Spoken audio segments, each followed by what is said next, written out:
central se está presentando,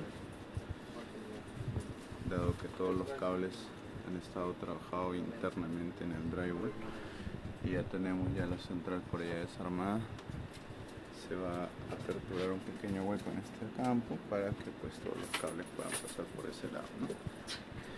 Esta es la central que vamos a trabajar el día de hoy. Es una central de 16 zonas en FireMax. Tiene la certificación ISO 9001 para lo que es control de alarmas contra incendios.